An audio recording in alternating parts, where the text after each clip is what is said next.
Hello, people. This week I read Kindness Goes Unpunished by Craig Johnson. It is a Walt Longmire mystery. It is not particularly long. Not that we judge books on length, because some books are short and good and some are very long and bad. This is the third in the series. There are about, 15, 12, I don't know how many there are in this series. It being the third, you asked the question, obviously, do I need books 1 and 2 before I read this? Not particularly. There's not much that goes on that requires the other books, I would say. It can be pretty self-contained. Will the other 2 books help? Yes. Yes, they certainly will.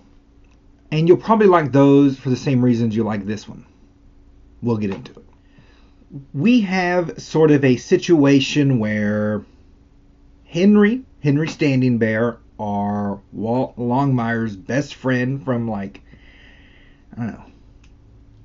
high school, maybe junior high, long-time best friends, is got to give some kind of speech, an acceptance award speech for finding and sorting out a bunch of Native American pictures. So if they found them in some of the case, I think in the last book, and because he's an Indian and he knows all the people on the tribe, on the res, he was able to sort and say who these people are, etc. And this institute in Philadelphia wants to honor him for that effort. So he and Walt are going to go to Philadelphia, wherein Walt can also talk to his daughter who lives there. I don't particularly care for this. I like these books for these characters. And I like them living in Wyoming. I don't necessarily need to see them in other states and other countries. As long as they're together, though, I don't almost care. We're also going to meet a lot of Vic background peoples. Vic Moretti being his best deputy, essentially. The person he thinks might replace him as sheriff. But there's 12 books, so I'm I don't think that's going to happen. So we meet Lena Moretti, and they get a kind of romance vibe around them. And I'm making a face because it's kind of odd. Odd in that it doesn't fit the sentimentality of the rest of the book. We're in a first person sort of narration, and so the inner monologue we're getting of any kind of descriptor is also Walt's continual inner monologue.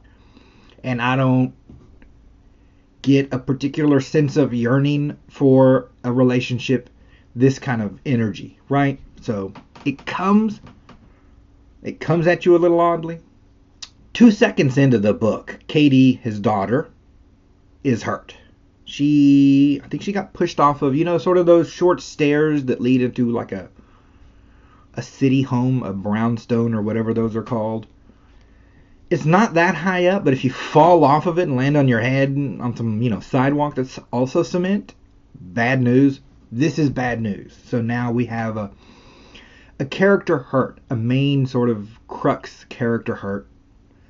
And it just sort of exposes the parts of the book you like.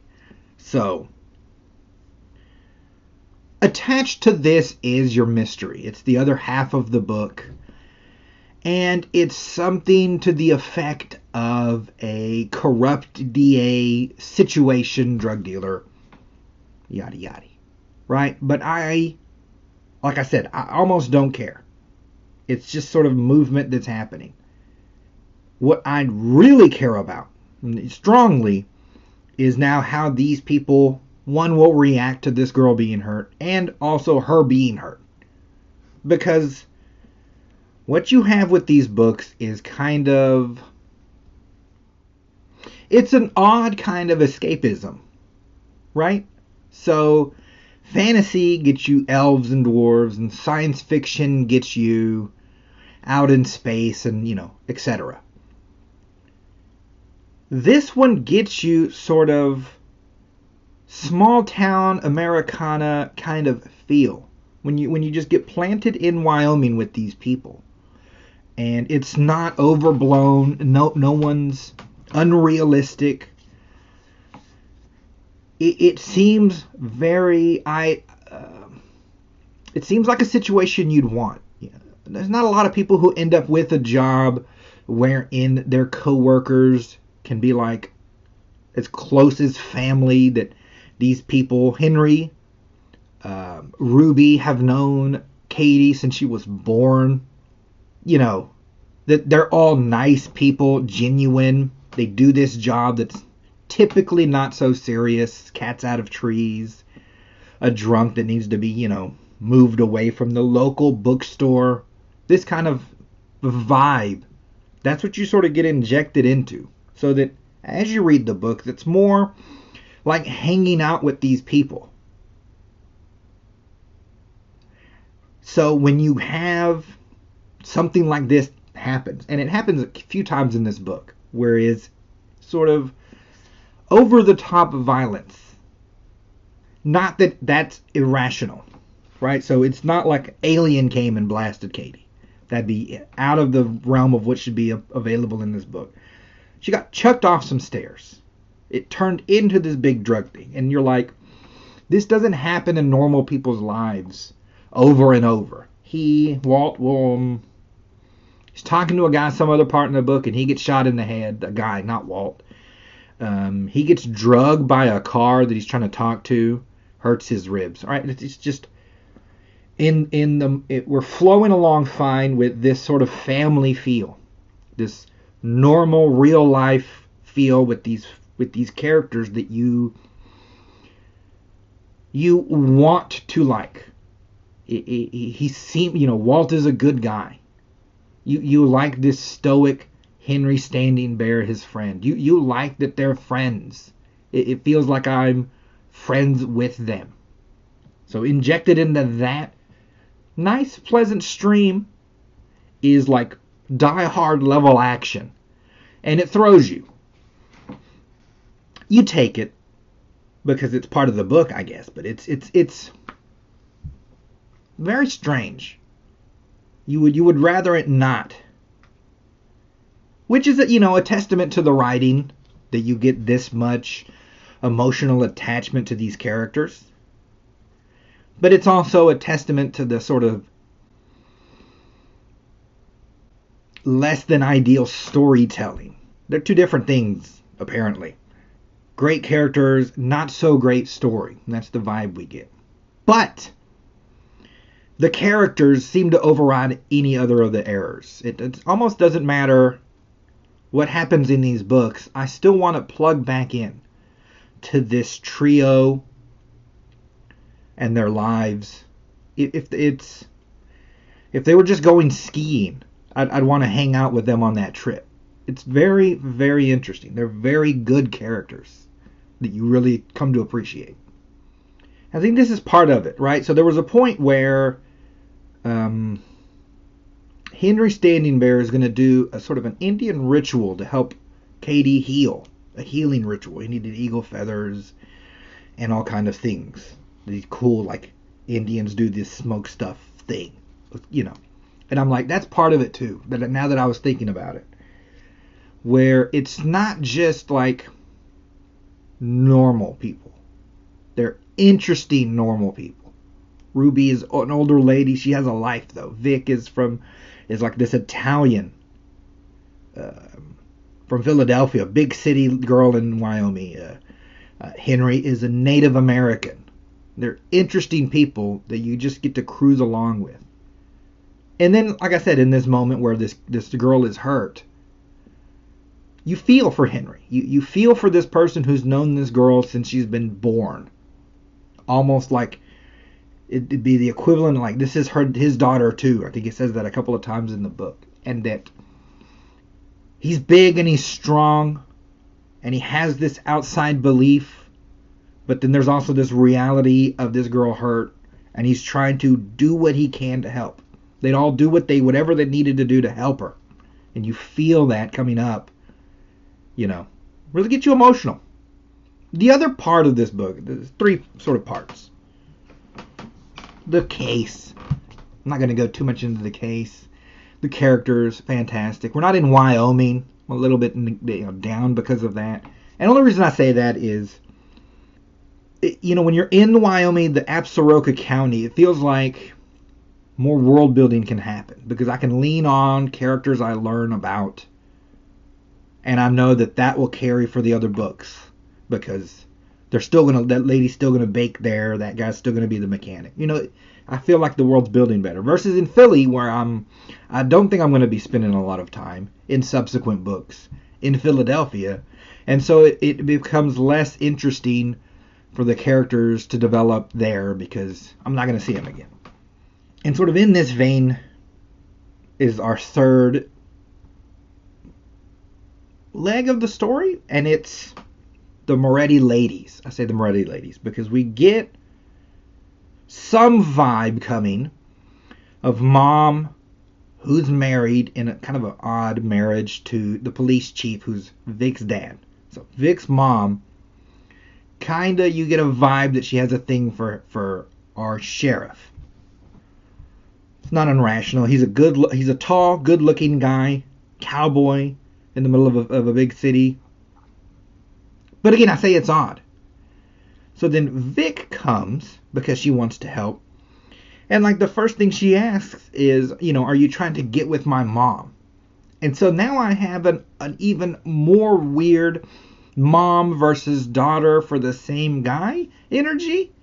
And I'm sitting there like, well, why did I take this road? Why are we going this way? This is weird. And again, the weirdness somehow doesn't tarnish the characters. I still like Walt. I still like Vic. Lena seems nice.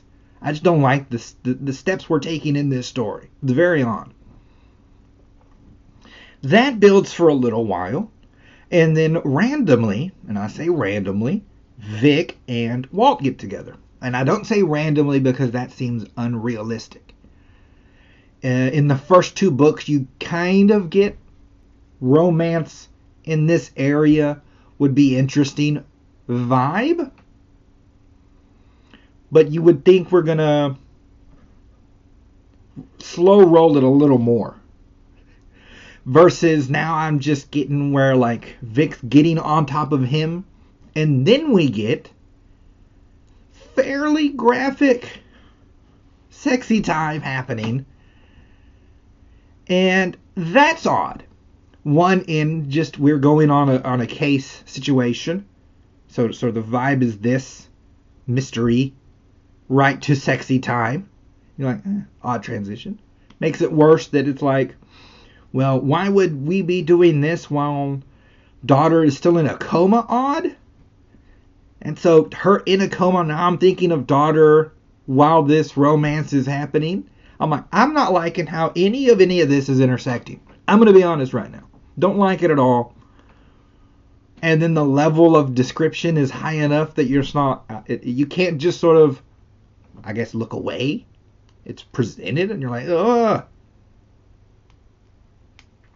And then after we sort of go back to the original vibe, with sort of an added element, which is just a stronger version of what we had before, i.e.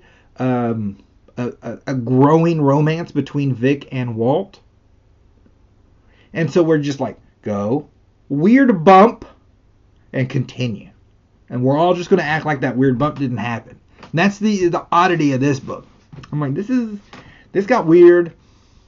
I didn't like it. You move on, I guess. But it's very, very weird. More graphic than it needed to be. I shouldn't be too surprised, right, in these books where you do get, I guess, other violence fairly well described. But in a sense of a murder mystery kind of book, he is a sheriff. The violence feels appropriate. Gunshot goes off. I need to, I need to know how Walt thinks about that. It's blood splatter, it's concussive, it's dangerous. But I'm sort of thinking that's a possibility going in. Cops can get shot at. Romance can also happen, so it's not, again, out of the realm of what should be possible. It just gets injected into a kind of a way. And that's where I say, sort of a good writer, this is clearly good writing. I can clearly see, each of the characters, the way that they are. I could think of random situations and know how each would act in it. Stoic, Indian, your, pure American cowboy kind of Walt, gentleman, Vic, a very brash, no nonsense kind of lady.